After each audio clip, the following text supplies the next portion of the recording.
Hello my dear friend, welcome to education point online. So friend, कैसे हैं आप लोग? आई होप बहुत अच्छे होंगे। मेरे प्यारे बच्चों, आज हम लोग बात करने वाले हैं डेटा साइंस के सिलेबस के बारे में फॉर आरजीपीवी यूनिवर्सिटी भोपाल। ऐसा मेरा प्यारा बच्चा जो अपना बीटेक आरजीपीवी यूनिवर्सिटी भोपाल से कर रहा है और अभी अभी अपने बीटेक के 4th सेमेस्टर में गया है बेटा, और जिनका ब्रांच क्या है? डेटा साइंस, जिसको शॉर्ट में हम लोग डीएस बोलते हैं। तो भैया डीएस ब्रांच वाले बच्चों को 4th सेमेस्टर में कौन कौन सा सब्जेक्ट पढ़ना पड़ता है और कौन सा सब्जेक्ट कैसा है बेटा, इस वीडियो में हम लोग बात करेंगे। आप ये समझ के रखो कि ये आपका एक कंप्लीट रोड मैप है कि आपको 4th सेमेस्टर में किस तरीके से पढ़ना है। ठीक है, चलिए बेटा, एक बात तो अपने दिमाग में आप डाल लीजिए कि अगर आप चाहते हो कि आप जब बीटेक करके निकलो और आपका प्लेसमेंट हो जाए तो अभी से आपको उसकी तैयारी करनी पड़ेगी। अब ऐसा भी नहीं है कि भाई अभी से तैयारी करना है तो आप तुरंत रातों रात हीरो बन जाओगे, नहीं। लेकिन एक चीज अपने दिमाग में आप डाल लो, वो क्या बेटा, कि अब आपको अपना पूरा सिलेबस पढ़ना है। कितना भैया? 100% सिलेबस आपको पढ़ना है, क्योंकि अभी तक क्या है ना बेटा, हम लोग पूरा किसी चीज को पढ़ते ही नहीं है। आप मानकर चलो अभी आपकी मेंटेलिटी ऐसी है कि अगर आपको कोई कोर्स ज्वाइन कराया जाए, आप क्या 1 महीने बहुत अच्छे से करोगे और जो दूसरा तीसरा चौथा महीना होगा तो आप एब्सेंट करना स्टार्ट कर दोगे। और वो जो एब्सेंट करना स्टार्ट करोगे ना, और वो जो लॉस होता है बेटा, उस लॉस की भरपाई फिर होती ही नहीं है। अभी जैसे मान लो कि 4th सेमेस्टर में आपका सब्जेक्ट है, आप क्या कर रहे हो? आप 3 यूनिट पढ़कर जा रहे हो और 2 यूनिट आप छोड़ दे रहे हो। हो सकता है कि वो 2 यूनिट आगे चल के बहुत ज़्यादा इंपॉर्टेंट हो, क्योंकि भैया आपने जो ब्रांच चुना है वो फ्यूचर ब्रांच है। Data is the king. आपको पता है, अगर आपके पास आज के डेट में डेटा है तो आप किंग हो। जैसे कि मानकर चलो मेरे पास अभी 70,000 स्टूडेंट्स के फ़ोन नंबर है।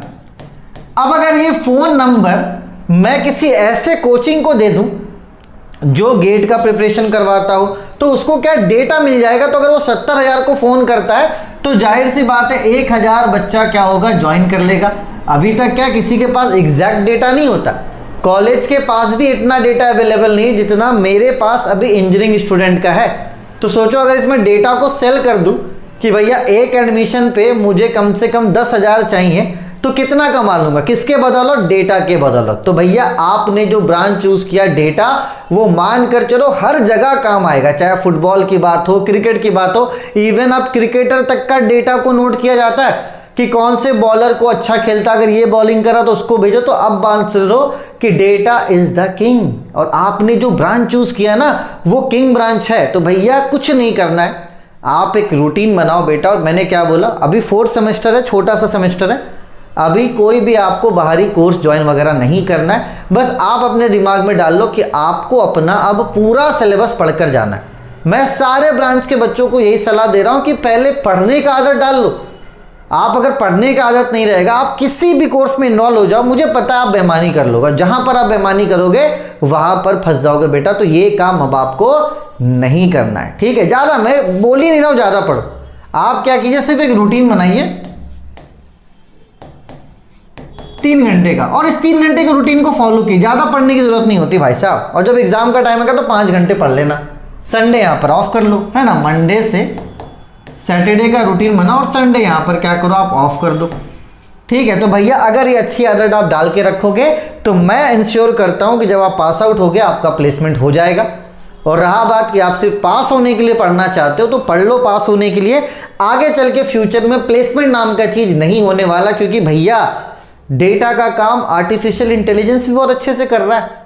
ठीक है? तो कंपटीशन बहुत ज़्यादा है, और मैं आपको ये नहीं बोल रहा हूँ कि कंपटीशन ज़्यादा है तो भागो 24 घंटे मेहनत करो। मैं बस अब आपको आदत दिलाने की बात करो कि भैया अपने ऊपर आपको अब समय देना पड़ेगा।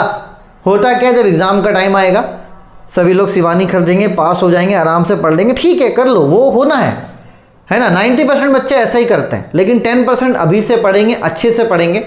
देखो यार, बहुत ऐसे बच्चे नादान होते हैं, उनको पता नहीं होता। लेकिन अब जब मैं गाइड कर रहा हूँ बेटा, तो इस बात को आप ध्यान दो। इस बार आप पढ़ने का आदत डालो, है ना? डेटा साइंस के लिए कौन सा कोर्स अच्छा रहेगा ऑनलाइन आपके लिए, सस्ता में अच्छा कोर्स जाके आपको बेनिफिट हो, मैं उस पर काम करूँगा। पढ़ाना बहुत हो गया मेरा, अब आपको गाइड करना आपके प्लेसमेंट तक, ये मेरा मोटिव है। लेकिन ये कब हो सकता है? जब आप मेरी बात को मानोगे कि नहीं सर हम आपकी बात को मान रहे हैं। स्ट्रगल तो है यार, जब आप पढ़ोगे कुछ चीज़ें समझ में आएंगी, कुछ चीज़ें ऊपर से जाएंगी, लेकिन स्ट्रगल करेंगे तभी तो आगे बढ़ेंगे। ठीक है, चलिए भैया, तो ज्ञान की बातें बहुत हो गई है ना। अब आते हैं अपने सिलेबस में। देखो भैया, 5 सब्जेक्ट आपको पढ़ना है। पहला सब्जेक्ट क्या है? Discrete structure and linear algebra. इसको भैया आप मेरे भरोसे दे दो, इस वाले सब्जेक्ट को मैं कवर अप करवा दूंगा। Discrete structure and linear algebra को मैं कवर अप करवा दूंगा। इसका लिंक मैं डिस्क्रिप्शन पे दे रहा हूं, आप जाइए, इसके सिलेबस को देखिए, इसके डेमो लेक्चर्स को देखिए, और अगर आप मुझसे पहले पढ़ चुके हैं तो आप डायरेक्टली कोर्स इनरोल कीजिए और इसको पढ़ना स्टार्ट कीजिए। अब देखो, मेरे दिमाग में क्या है ना कि ये जो analysis and design of algorithm है, इसके कम से मैं कोशिश करूंगा कि 1-2 चैप्टर में करवाने की कोशिश करूंगा। अभी मैं आपसे प्रॉमिस नहीं कर रहा, लेकिन मैं कोशिश करूंगा कि इसके 1 से 2 चैप्टर मैं आपको करवाने की कोशिश करूं। ठीक है, ताकि आपको फ्यूचर में कोई भी दिक्कत ना हो। ठीक है, चलिए बेटा, तो ये मैं कोशिश करूंगा। अगर नहीं भी तो ये कंप्यूटर साइंस इंजीनियरिंग से रिलेटेड है। इसका कंटेंट आपको यूट्यूब पे भी मिल जाएगा, मेरे प्यारे बच्चों देखने को मिल जाएगा। सॉफ्टवेयर इंजीनियरिंग का भी आपको कंटेंट यूट्यूब पे मिल जाएगा। आपको क्या करना है बेटा? टॉपिक बाय टॉपिक सर्च करना। जैसे मानकर चलो,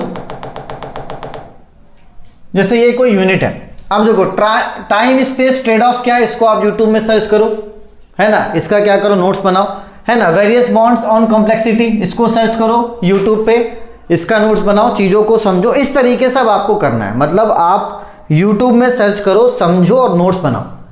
चाहो तो चैट जीटीपी का यूज कर सकते हो, लेकिन चैट जीटीपी में क्या होता है, थोड़ा सा कॉम्प्लेक्स लैंग्वेज होता है। लेकिन अगर आप उसको पढ़ोगे, उसके नोट्स को चैट जीटीपी से, और यूट्यूब में सर्च करोगे तो आपको समझ में भी आएगा। ऐसा नहीं कि नहीं समझ में आएगा। स्ट्रगल है, नो डाउट स्ट्रगल है, और स्ट्रगल आपको अच्छे से करना पड़ेगा। नहीं करोगे बेटा तो फिर दिक्कत ही दिक्कत है, नहीं करोगे तो दिक्कत ही दिक्कत है। ठीक है, चलिए, ये वाला सब्जेक्ट आपके लिए अभी इंपॉर्टेंट है, डेटा साइंस। ये थोड़ा बहुत मैथमेटिकल, इसको भी आप यूट्यूब में सर्च करोगे, चीजें आपको मिलेंगी, है ना। ऑपरेटिंग सिस्टम भी सीएससी का ही है, तो आप इसको भी अब यूट्यूब में सर्च करोगे तो चीजें आपको मिलेंगी। तो एक सब्जेक्ट मैं कोशिश कर रहा हूं करवाने का। हो सकता है इसका कुछ कंटेंट मैं अपलोड करूं, इट मे बी पॉसिबल कि इसका कंटेंट आए। ठीक है, बाकी ये जितने भी सब्जेक्ट्स हैं ना, आप इसमें फेल कभी नहीं करोगे। बस आपको क्या करना है कि 100% सिलेबस को पढ़ना है, 100% सिलेबस को आपको पढ़ना है। साथ ही साथ जब आप डेटा साइंस में हो ना, तो कुछ चीजें जो आपको आनी चाहिए, जैसे कि mean, median, mod, variance, standard deviation, और मानकर चलो आपका मूवमेंट, स्क्यूनेस। तो ये जितने टॉपिक्स है ना स्टैटिस्टिक्स के, जो इससे पहले आपने पढ़ा था प्रोबेबिलिटी में, तो उन सबको भी रिवीजन करना, उसका बहुत ज़्यादा इंपॉर्टेंट रोल है। जैसे कि आपका क्वार्टाइल डेविएशन हो गया, तो ये सारी चीज़ों का यूज़ होता है। तो अगर आपने पहले कोर्स लिया था और स्टैटिस्टिक्स का पार्ट अभी तक आपने नहीं पढ़ा अच्छे से, तो मैं आपसे प्रॉमिस करूंगा, मतलब मैं आपसे बोलूंगा, रिक्वेस्ट करूंगा, प्रॉमिस नहीं, कि आप स्टैटिस्टिक्स के पार्ट को भी पढ़ना। क्योंकि जब आप डेटा साइंस पढ़ोगे ना, तो वहां पर कैलकुलेशन आएगा, और वो कैलकुलेशन कौन सा होगा बेटा? वही कैलकुलेशन जो आपने 3rd सेमेस्टर के स्टैटिस्टिक्स में पढ़ा था। तो अभी आपके पास, मुझे पता है, कोर्स है, ठीक है, तो आप 10 से 15 दिनों में उन सब चीज़ों को पढ़ लेना।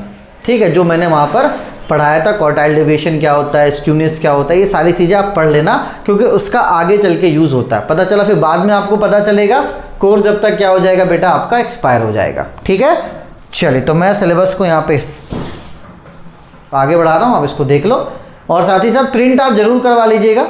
डिस्क्रीट स्ट्रक्चर लीनियर अलजेब्रा का ये रहा, इसको मैंने अच्छे से डिफाइन किया, लिंक आपको डिस्क्रिप्शन पे मिल जाएगा।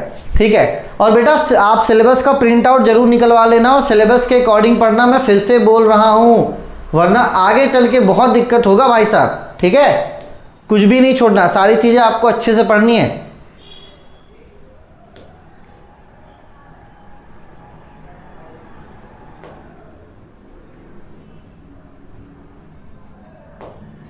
ठीक, ये आपका डेटा साइंस का ऑपरेटिंग सिस्टम। ठीक है बेटा, कोर्स का फीस 799 है, आप चाहो तो इनरोल कर सकते हो, कोई दिक्कत वाली बात नहीं है। तो परेशान होना भी आपको नहीं है। तब तक अपने और अपनों का खूब ख्याल रखिए। Take care, bye bye, Tata.